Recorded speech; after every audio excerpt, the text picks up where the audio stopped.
Hi there, guys. This is Dan Dix here reporting for Press for Truth with breaking news. I just got out of the BC Supreme Court, the Court of Appeals, for the final decision in a case that I've been following for almost 5 years now.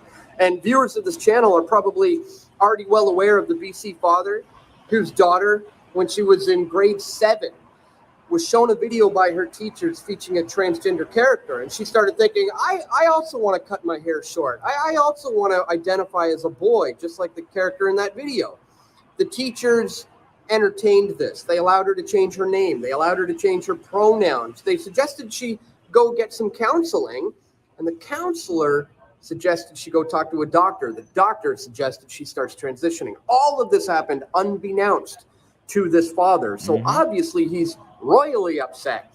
The courts ended up saying he's not allowed to misgender his daughter. He's not allowed to use the incorrect pronouns. He can't use her so-called dead name. A little bit of the... We'll talk about this in thorough detail at another point in time, and hopefully Dan Dix is going to come on the channel, and hopefully the guy at issue here. There was also a divorce going on in this where the mother, from what I understand, was, playing favorites with the kid and all sorts of other dynamic. We'll play this out here. And he's not allowed to talk to the press about any of this. A so-called gag order was placed on this. Now, obviously, with this being insanely tyrannical, he didn't do any of these things, ended up spending 69 days in jail for that. And he was also facing a fine of upwards of $30,000. Unless I'm mistaken, those are the contempt fines. He was jailed for contempt for violating a court order, not to identify the doctor, not to identify his kid by name. The misgendering was sort of incidental, tangentially related, but nonetheless, in one of the court orders, the judge said misgendering your kid could be tantamount to child abuse. Well, today, ladies and gentlemen, the judge just decided that he has won his case. He won his appeal. I think it's only the appeal on the contempt conviction, not the merits of the case, to be determined. But this is enough of an overview is what we need right now. No more fines, no more jail time. That's it. That's the end of it. This is such good news. This is a huge step in the right direction for justice and sanity. And it just goes to show, when you stand up like this man did against the trans activists who are taking up the BC courts and the lawyers and the judges, we can have a victory. I'll cut it there because the victory comes after a man was put in jail for however many days not on the original issue. It's always on contempt. If they don't get you on the initial accusations, they'll get you in the process. With half of these charges against politicians or their friends or allies, if I'm thinking Trump, they don't get you on the substance of the claims. They get you on the process. They get you for lying to FBI during an investigation. They got this guy in jail for 60 some odd days on contempt. This is going to be a theme for today's stream with Artur Pawlowski. Here's a link to Dan Dix's tweet. And by the way, that's a timely opening video because I was just listening to Alyssa Milano. I forget what show it was in. Beverly Hills 90210? It was Beverly Hills 90210. I was listening to her interview the mother of a trans kid. I should not have listened to that before doing this interview because I'm distracted and I'm enraged, but it fits well with the opening video. So from that to where we're going now, jailed on contempt, secret trials, gag orders, political prisoners. I have been waiting to interview Artur Pawlowski since the first video went viral, the Get Out minister. Does everybody remember this video? Get Out. And it's become something, Artur doesn't know this, but he's going to find out right now, something of a known term in our house immediately. Because Artur Pawlowski has an Eastern European Polish accent. And when he told the Alberta Health Services to get out immediately, and whenever I say that to my kids, immediately with the accent, they know it's gotten serious. I've been waiting to interview Artur since the beginning, and his story has taken many a turn. If you don't know who Artur Pawlowski is, he is the Get Out minister. Told Alberta Health Services to get out when they tried to shut down, I think it was Easter services, but we'll get some details on that. Let me make sure. Are we not? Oh, we're not on the local stream. Son of a gun. Thank you very much. Hold on. Okay. People, I'm such an idiot. Artur, give me 2 seconds. I just have to add the local stream to this because ich bin ein Idiot. Hold on here. Add the RTPM. Hold on a second. This should be up there in 30 seconds, people. Sorry about that. and this, and we'll do locals. So we get this on YouTube for now, locals, Rumble, save, and then refresh, and it should be there in a few seconds. Hold on. Let me know, everybody. It should be live right now. Okay. Are we live? I've just added it. Live now. Good. Okay. Forgot to add the RTPM. So we got Artur Pawlowski here, and we're starting from childhood, people. But Artur, you ready? I'm bringing you in 3, 2, 1. Now, before I bring us in, I want to see what's in the backdrop. You've got, I have to bring us in there. You got solidarity on your, that's your left, correct? No, that's your right. You got solidarity on the right. We're going to bring you in here, Artur. Okay. First of all, thank you very much for coming on. I've been waiting for this for a long time. I've got more questions than I can count. For those who may not know who you are, just give us the 30,000-foot overview, and then we're going to get into everything. Well, first of all, I want to thank you so much for what you're doing. I mean, I remember when I watched your video about what happened to me and the way you did it, the genuine, anger that I saw in you and people like you covering the story, what is going on in our beloved Canada, that gave me courage. That gave me hope that I'm not alone. And I think that's one of the most important things, to know that we have others just like us, that we're not alone, that we're not crazy. The whole world can go crazy, but at least there are some that are sane. So I grew up, as you can tell, behind the Iron Curtain, under the boots of the Soviets, in a very peculiar country, Poland. Why Poland is so important? Because it was the nation that was attacked by the Nazis. So I grew up hearing the stories from my grandparents, from the older generation, about the rape, pillaging, murder, concentration camps. Of course, I grew up in a city that had a concentration camp, a Nazi concentration camp. As kids, we were playing in the bunkers of the SS. I visited Auschwitz-Birkenau many times. I took Canadian and American friends there. I took my family multiple times there. Why? Because we have to remember what happens when you do not put a check in some of those people's powers. And that's exactly what we're witnessing right now. We've lost accountability. We've lost checks and balances. They can do whatever they want, and literally they are escaping, getting away with the murder. So I saw the atrocities of the communism and socialism, and people ask me how it was. Well, one word comes to mind: hell. Communism and socialism is hell. 50,000 communists were ruling over 36 million Polish people with the iron fist. If you disagreed with the party line, and I'm telling you, there were multiple parties, in quote, just like we have multiple parties in Canada, but they were all chirping the same party line, just like we have right now. The same thing. They were heading towards the same cliff and dragging us with them. 50,000 people ruling 36 million Poles, treating them as slaves. My childhood was a constant lineup, standing for bread. You couldn't see the end of the lineups. You couldn't just go to the store and buy. Imagine when I share my story with the Canadian minds or Americans, they look at me like I'm crazy. Imagine going to your Safeway, Walmart, Costco, and the only thing you see is vinegar, like thousands, tens of thousands of bottles of vinegar. How can you explain that? People cannot even imagine. Imagine a child that gets a chocolate once a year. Imagine me growing up as a kid, and my mom would bring a chocolate for Christmas. And if a miracle actually happened and it had peanuts in it, I would break those little boxes and I would leak the chocolate around the peanut, and I would leave it, save it for the next day, so it can last longer. For years, we did not see oranges or bananas. Depends of the season. Sometimes the shipment would come and we would have a little bit more, and sometimes was empty shelves. So that's the childhood. That's a horror movie when we are talking about communism and socialism. So finally, also, I believe why they hate me so much, why they attack me so much, because I also witnessed with my own eyes solidarity movement in Poland. And I don't know how much you're familiar with solidarity, like Wałęsa, Polish uprising, the civil rights movement in Poland in 1980. But here is what happened.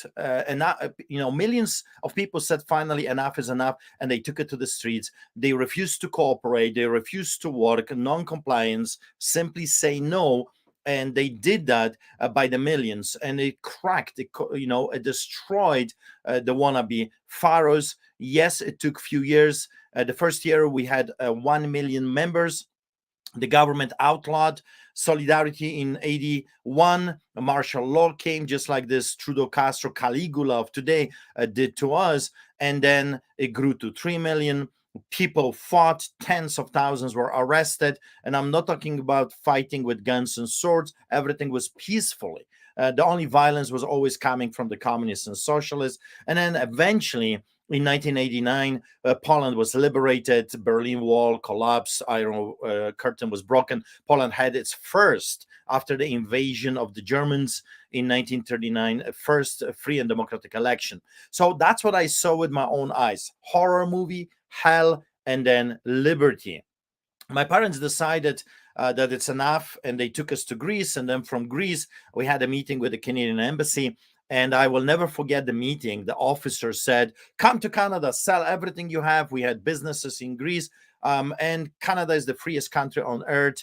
Come, and in Canada, no one will ever persecute you for your faith. And that's 340 citations later, 16 arrests. Many times I was detained, 120 court cases later. So I was a businessman. That's what I did for a living. I was a very successful businessman. I had houses, properties. I was a land developer. I was a builder. That's what I did in Greece as well with my family.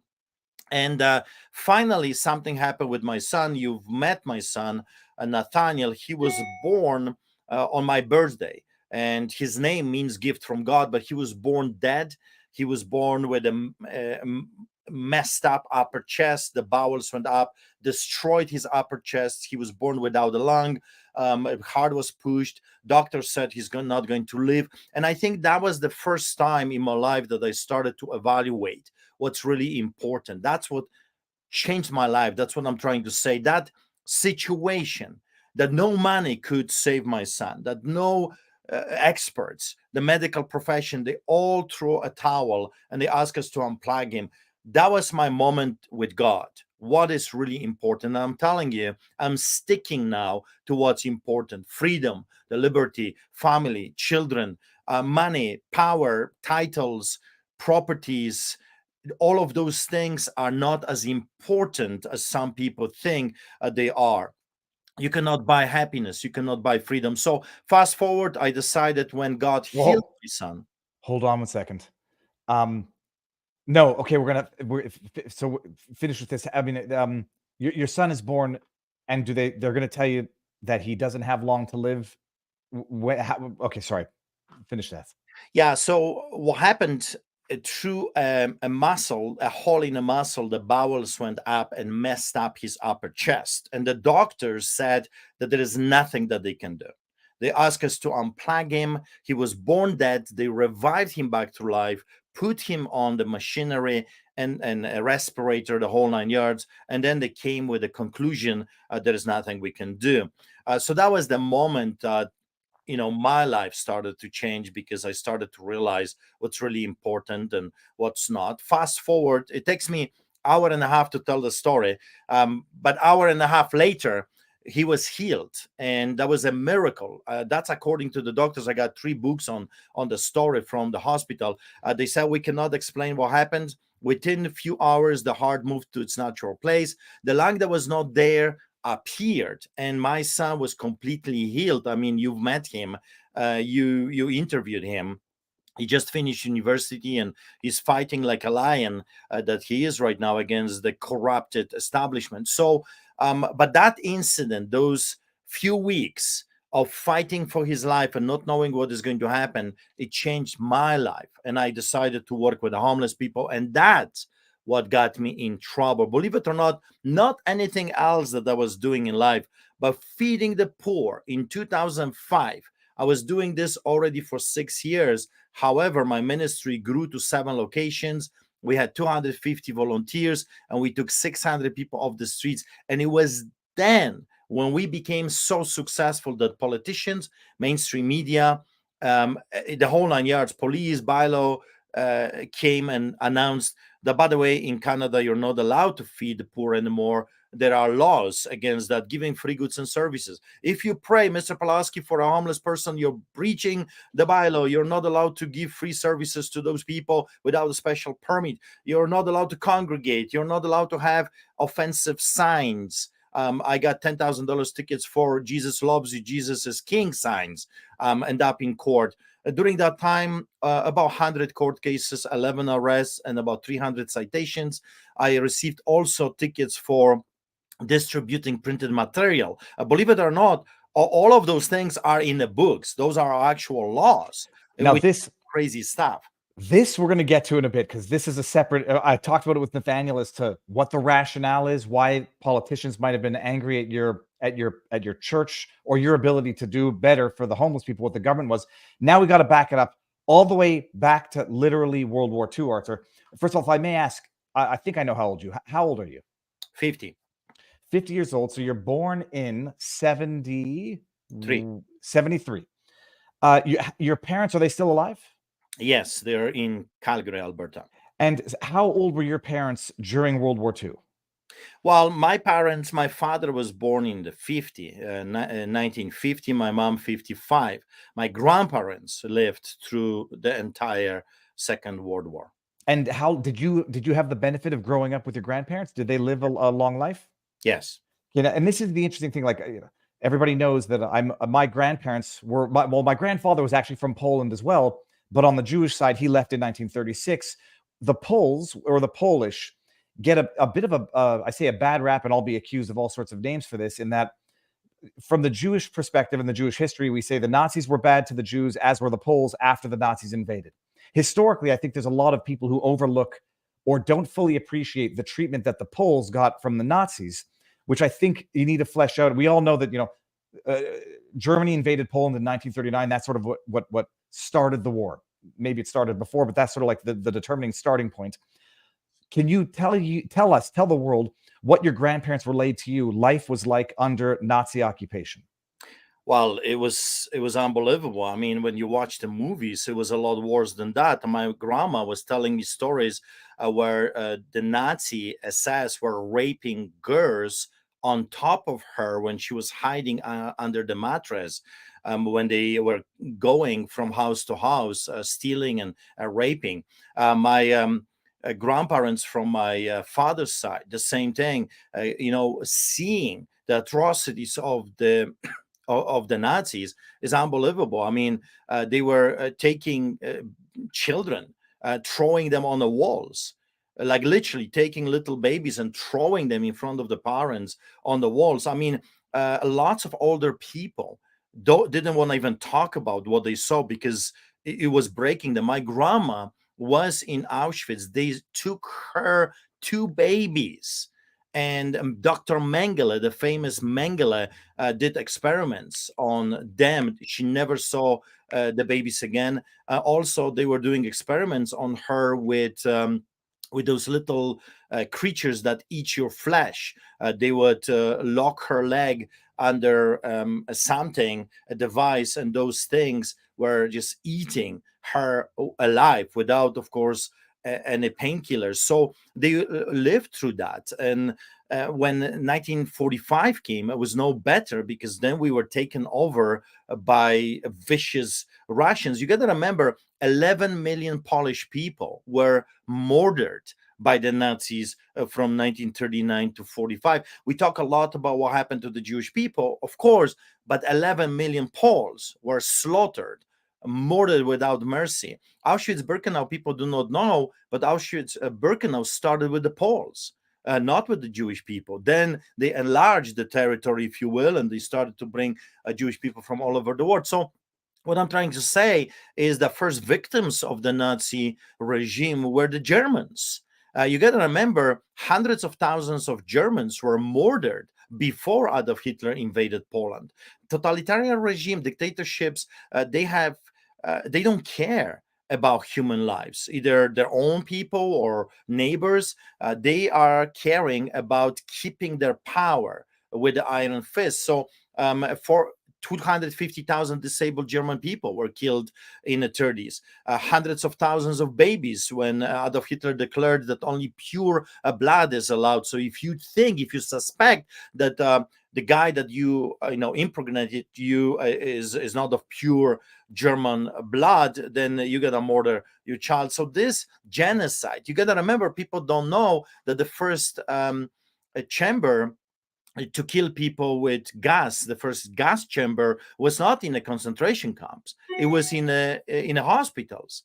The first murderers for the Nazi party were not the Gestapo, as crazy people, were the doctors and the nurses. People just don't know the history. But being a Paul, growing up in a country like this, I mean, history was everywhere. Wherever you turned, there was some history. So we learned about it. We knew what was going on in the late 30s and 45 until 45. And then, of course, I saw with my own eyes what happened under communism and socialism. I left the country when I was 17. So I was a young man. But I mean, for 17 years, I was subjected to this craziness and we had to live through it. I mean, that was just everyday's life. You could be arrested for anything. Police officers, they had their famous saying, give us a man and we'll find something on that man. I remember the whispers. I remember how neighbors were afraid of each other because you never know if he is a spy, or maybe they blackmailing him, or maybe they arrested his wife or his kid in order for him or her to get some insights. It was a horror movie. People do not understand that exactly what we witnessed in the past 3 years, that's how the totalitarian regime, either the Nazi or the communism, was unfolding. It starts identical way. That's why when I said to those people, Nazis, Gestapo, psychopaths, I knew what I was talking about, because that's exactly how it started. It didn't start with people being shot in the head in the middle of the streets. It doesn't start that way. It starts with people ratting on each other. It starts with them invading your private places. It starts with them telling you what you can and cannot talk about, them telling you what's acceptable, what's not. Like this man that you started your show with, the DC, that could not call his daughter. I mean, this is insanity. That's how Nazism, that's how communism, socialism, that's how the totalitarian regime gets a foothold, and then it's over. And so the war ends. I mean, this is an amazing thing that people also sometimes don't even think about. The war ends, and it's not, people have to go back to living next to countries that were not just oppressors, were their murderers. But now you're under communist regime, so you go from fascism to communism, from the fire to the boiling pot, or whatever the expression is. Are your grandparents broken as humans going forward? Do you notice this? Do they bring you up and do they tell you about this? Do they warn you about this? Or are you living under communism? You're still not even at liberty to discuss what just happened to the prior generation. No, it was fascinating because when I was a kid, we were always indoctrinated. That's why I see indoctrination in this country left and right, because we were subjected to indoctrination every day. I remember when they were teaching us the Germans are bad, awful, but the Russians are the saviors of the world. And I remember when the teachers were forcing us to say Diedushka Stalin, which means Grandpa Stalin. We were told that he is the savior, that Stalin is the best man ever lived, and you are to worship him, that you are to worship communism and socialism. But the Germans were always the bad ones. So there was no problem to always vilify the Nazis, to vilify the Germans, as long as you were not talking about the Soviets. And of course, we know that more people were murdered by the Soviets than by the Germans. We were talking about 60 million in comparison to 40 or so. So my grandparents freely were talking about what the Nazis did. However, privately, they were telling us what the Soviets did in 1945. So when the whole world was celebrating liberation of the whole world from the Nazi regime, we were subdued, taken hostage, enslaved by the Soviets. And if you were caught with a pamphlet that was not approved by the by the Communist Party, you could be tortured, and torture was a normal thing.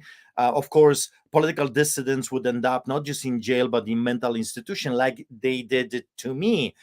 You would be locked in some psych ward, and no one would ever hear from you again, or you will be sent to gulag. My grandfather was sent to Siberia, and he took him a year to come to Poland. My grandma escaped an arrest by the Soviets in Romania with my great uncle, and my great uncle was a soldier, and he lowered her with the ropes, and they escaped to Poland. So my family is a family that has fought not just the Nazis, but also the Soviets, the communists. All our history is a history of resistance and fighting with those wannabe pharaohs of today. So you could talk, and you heard from the older generation all the time about the Nazis, what they did. But privately, when they knew no one is watching or listening, they would tell you what the Soviets did and what the Soviets were still doing. And of course, as a kid, I could see things. I could see the fear. If you were listening, I remember the neighbors were listening to European radio, and it was hush hush. No one could know, because if you were caught just listening to a European radio, it doesn't matter what the European radio was saying. If you were caught just listening to that, 5 years, and then of course torture and inhumane treatment. So that's what I see right now unfolding in front of our very eyes. And the grandparents were very vocal, and they were broken people. They loved us. They did the best for us, but you could tell that the violence that they received sometimes was coming out. You could tell that the generation that witnessed that, I'm talking about the generation that went through the Second War, was a generation of broken people. They've seen the most horrible things. They went through the most horrible experiences, and you could tell it was still hurting them. They've lost loved ones. My wife's grandparents wiped out by the Germans, just boom, like that. The grandma had to grow up by herself. And after the Second War, I'm telling you, it was not just hell on earth, but the necessities of life were not there. You were truly living like in a jungle of violence and fighting to survive for another day. My father, he was born in 1950, quite often, even last week, he told me, so listen, he is almost 70. Oh, no, he is over 70 now. And he still remembers, and he comes out from time to time after all those many years. He said, as a kid, we didn't have chocolates, we didn't have any sweets. Our sweet was a bread, a just piece of bread, water on top, and a little bit of sugar. That was their treat. And running barefoot. We're talking about a middle of Europe. We're talking about Poland.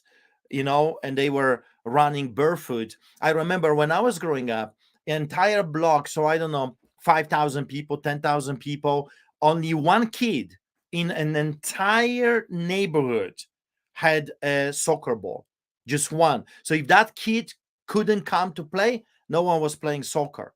So think about that. How can you explain to the kids right now what I'm trying to warn you about, that this is a disaster? In the end of the day, you got no idea what is going to destroy you. Your children, your grandchildren are going to live in hell. What we're going to do now, we're going to move on over to Rumble, everybody, and end this on YouTube, because speaking of platforms that don't deserve our presence, this is one of them. We're going to go over to Rumble, and it's going to change nothing from our end. We're going to continue this there, and I'll publish the whole thing to YouTube tomorrow. So come on over to Rumble, ending on YouTube in 3, 2, 1.